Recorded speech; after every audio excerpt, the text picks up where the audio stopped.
اگر یہ روایت چل پڑی جو چل پڑی ہے کل، ایک شخص کو آپ 23 اگست سے بلا رہے ہیں، وہ کہتا ہے میں نہیں آؤں گا، مجھے بلاؤ گے تو میں کہوں گا او زیبا جج میں تمہیں چھوڑوں گا نہیں۔ اور اگر پولیس کو کہا جائے کہ عدالت کہے کہ اس دہشت گرد کو پکڑ کر اس مجرم کو، اس ملزم کو سامنے پیش کیا جائے، تو وہ ہنڈے لے کر، گلیلے لے کر، پتھر لے کر، اسلحہ لے کر، دہشت گرد لے کر عدالتوں کے اوپر اس طرح حملہ آور ہو اور درخواست کی جائے کہ گاڑی میں اٹینڈنس لگا لی جائے۔ یہ ملک کی تاریخ میں کبھی نہیں ہوا۔ ایک شخص جو صبح اٹھتا ہے اور اداروں پہ حملہ آور ہوتا ہے، پولیس پر حملہ آور ہوتا ہے، عمران خان، ملک کی اس تباہی کا، ملک کی اس میں آگ لگنے کا، ملک کو تقسیم کرنے کا، جی بی کی فورس کو پنجاب سے لڑانے کا، پنجاب کی فورس کو وفاق سے لڑانے کا، یہ وہ شخص ہے جو ملک کو ٹکڑے ٹکڑے کرنے کی بات کرتا تھا، آج ملک کو ٹکڑے ٹکڑے کر رہا ہے۔ کا IMF پروگرام جس کو وہ ڈیفالٹ کر کے، وائلیٹ کر کے ملک کو دیوالیہ کر گئے تھے، اس کو نہ صرف ری نیگوشیٹ کو جن کے اوپر عمران خان صاحب دستخط کر کے گئے تھے، ان کو ری نیگوشیٹ کیا جا رہا ہے، جس کی وجہ سے آج عوام کو مشکل حالات کا سامنا ہے۔ دوسری طرف وہی شخص جو 4 سال اس ملک پر مسلط رہا اور وہ ایک سیاسی دہشت گرد بن کر اس نے تمام سیاسی مخالفین کو سزائے موت ڈالا، جیلوں میں ڈالا، بہنوں کے، بیٹیوں کے کمروں کے اندر حملہ آور ہوا، ان کو جیلوں میں ڈالا، گرفتار کیا، ہسپتالوں میں گھسیٹا اور سزائے موت کی چکیوں میں رکھا۔ معیشت تباہ ہوئی، عوام بے روزگار ہوئی، عوام غریب ہوئی، لوگوں کے منہ سے روٹی چھینی گئی، آٹا مہنگا، چینی مہنگی، گیس، بجلی، دوائی مہنگی ہوئی۔ وہی شخص آج جب اقتدار کے چھن جانے پر پاگل ہو چکا ہے، وہ آج سیاسی دہشت گرد نہیں بلکہ وہ دہشت گرد ہے۔ اور جو پاکستان کی عوام پچھلے 10 ماہ سے دیکھ رہی ہے کہ ایک طرف ایک حکومت رسپانسبلٹی کے ساتھ عوام کو ریلیف دینے کی کوشش کر رہی ہے، جو چاہتی تو وہ ریاستی طاقت بھی موجود تھی، وہ تمام ریاستی ہتھیار بھی موجود تھے، وہ ٹولز بھی موجود تھے جس سے عمران خان صاحب کو آتے ہی گرفتار کر لیا جاتا۔ لیکن پورے پروسیس کو قانون نے اپنا راستہ لیا اور عمران خان صاحب کی چوریاں، ڈکیتیاں، توشہ خانہ کی چوری ہو، خزانے کی چوری ہو، ہیرے جواہرات کا بٹورنا ہو، فورن فنڈنگ ہو، ٹیریان کا کیس ہو، اس سب پہ قانون نے اپنا راستہ لے کر عدالتوں کے اندر انڈر ٹرائل یہ کیسز ہیں جہاں عمران خان صاحب پیش نہیں ہو رہے، اور صرف اس لیے کہ جواب نہیں ہے تو پورے ملک کو جلا رہا ہے یہ شخص، پورے ملک کو یہ شخص جلا رہا ہے۔ اور عمران خان صاحب کیا کہتے تھے؟ عمران صاحب یہ کہتے تھے کہ میری جان کو خطرہ ہے اس لیے میں عدالت میں پیش نہیں ہوتا۔ عمران خان صاحب یہ کہتے تھے کہ میں بیمار ہوں، بزرگ ہوں، تو میں عدالت میں پیش نہیں ہوں گا، مجھے یہ مار دیں گے میں اس لیے عدالت میں پیش نہیں ہوں گا، مجھے یہ گرفتار کر لیں گے میں اس لیے عدالت میں پیش نہیں ہوں گا۔ اور پولیس عدالتی وارنٹ کے اوپر، اریسٹ وارنٹس کے اوپر عمل درآمد کرا رہی تھی، اور عوام نے یہ دیکھا کہ جو چیز عمران خان صاحب کہتے تھے وہ سب غلط تھی، اسی طرح غلط تھی کہ جس طرح عمران خان صاحب نے عوام سے وعدے کیے تھے وہ جھوٹ تھے، عمران خان صاحب نے کرپشن کے خلاف نعرہ لگایا تھا وہ جھوٹ تھا، عمران خان صاحب نے 90 دن میں معیشت کو ٹھیک کرنے کی بجائے 70 سال کی جو معیشت تھی اس کا جنازہ نکال دیا، سب جھوٹ تھا۔ اسی طرح یہ ثابت ہو گیا کل کہ عمران خان صاحب جو کچھ کہتے تھے، اگر تمہاری جان کو خطرہ تھا اور اگر تمہیں قتل کر دینے کا پلان تھا تو کل کیا ہوا؟ اگر تم بیمار تھے، اگر تم بزرگ تھے، تم عدالت نہیں جا سکتے تھے تو کل کیا ہوا؟ اور اگر تمہیں گرفتار کر کے قتل کر دینے کا پلان تھا تو پھر کل کیا ہوا؟ بات یہ ہے کہ یہ ایک جھوٹا دہشت گرد چوہا ہے،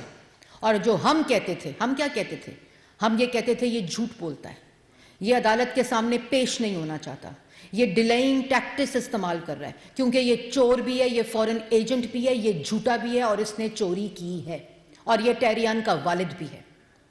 اور ہم کہتے تھے کہ جب اس کو عدالت بلائے گی یہ سرکاری املاک بھی توڑے گا, یہ ریاست کے اوپر حملہ آور بھی ہوگا, یہ پولیس والوں کے سر بھی توڑے گا, یہ جتھے بھی لے کر آئے گا, یہ گنڈے بھی لے کر آئے گا, یہ اسلحہ بھی لے کر آئے گا. اور کل کیا ہوا؟ عوام نے وہ سب کچھ دیکھا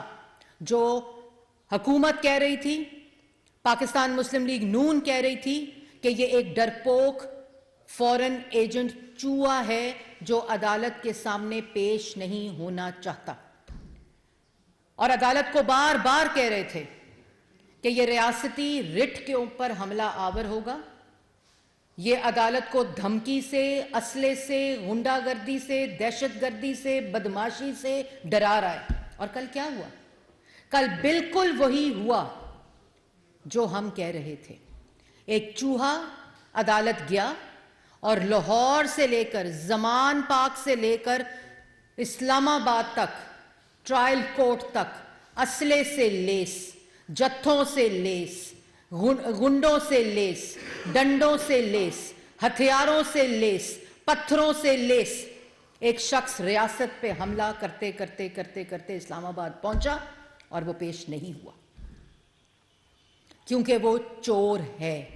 کیونکہ وہ فورن ایجنٹ ہے, کیونکہ وہ ٹیرین کا والد ہے, کیونکہ اس نے گھڑیاں چرائی ہیں, کیونکہ اس نے اختیارات کا ناجائز استعمال کیا ہے, اس لیے وہ پیش نہیں ہوا. لیکن میں آپ کو اس سے پہلے کہ میں آپ کو مزید ایویڈنس دوں, میں آپ کو ایک ویڈیو دکھانا چاہتی ہوں کہ کل عدالتی احکامات کے اوپر عمل درآمد کرنے کی پولیس نے 2 دن سے زمان پاک میں اور کل جو کوشش کی, ایک دہشت گرد نے جو پلان کیا, جو کنسیو کیا, اس کو ایگزیکیوٹ کیا. اور وہ آپ ویڈیو دیکھیں, پھر میں آپ سے اس سے آگے موضوع پہ بات. یہ معاشرے کی حفاظتی ضمانت پولیس ہے جس کے اوپر ایک دہشت گرد حملہ آور ہے. اور آپ نے ایک دیکھا ہوگا کہ پولیس کی گاڑی جو ہے وہ کس طرح توڑ کے اس پر حملہ کر کے اس کو وہ ڈوب رہی ہے. یہ وہی حفاظتی ضمانت جو معاشرے کی پولیس ہے, وہ اس دہشت گرد کی وجہ سے, اس ریاستی حملہ آور کی وجہ سے, جو اپنے دہشت گرد گروہ کے ذریعے, غنڈوں کے ذریعے, اسلحے کے ذریعے, غلیلوں کے ذریعے, پتھروں کے ذریعے آج اس ضمانتی معاشرے کی ضمانت جو حفاظت کی ضمانت ہوتی ہے اس پر حملہ آور ہے. یہ سیاسی تنظیم ہے, یہ سیاسی جماعت ہے. یہ جو مناظر آپ نے دیکھے ہیں, اور یہ مناظر کیوں ہیں؟ پولیس کیا کر رہی تھی؟ پولیس عدالت کے احکامات, ان کے اریسٹ وارنٹس کے اوپر احکامات پر عمل کروا رہی تھی. اب بات صرف اتنی ہے کہ وہ کورٹس جہاں چڑی پر نہیں مارتی تھی, وہ کورٹس جہاں مائی لارڈ کہا جاتا تھا, وہ کورٹس جس میں اگر 1 منٹ کی تاخیر ہوتی تھی تو بیل کینسل ہو جاتی تھی, وہ کورٹس جہاں 3 دفعہ کے منتخب وزیر اعظم کے خلاف سسیلین مافیا, گاڈ فادر اور ڈان کے آوازیں آتی تھیں, جو وہ وزیر اعظم جو قانون کے آگے پیش ہو رہا تھا یہ جانتے ہوئے کہ یہ جھوٹے کیسز ہیں. اور آج کیا ہو رہا ہے کورٹس میں؟ آج کورٹس میں پتھر برسائے جا رہے ہیں, ڈنڈے, اسلحہ, غنڈے, دہشت گرد, پیٹرول بمز وہ برسائے جا رہے ہیں. اور اس کے برعکس کیا ہو رہا ہے کہ گاڑی میں رجسٹرار کو بھیج کر اٹینڈنس لگانے کے لیے عدالت درخواست کر رہی ہے. تو مجھے یہ بتائیں کہ کون سی پولیس؟ عدالت کی محافظ بھی پولیس ہوتی ہے,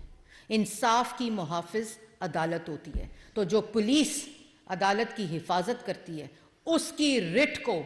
اگر عدالتیں کمپرومائز کریں گی تو پھر اس ملک میں صرف خانہ جنگی ہوگی. اس ملک کی ہر گلی کا اپنا قانون ہوگا, اس ملک کے ہر گلی سے جتھے نکلیں گے, ہر گلی سے جتھے غنڈے دہشت گرد نکل کر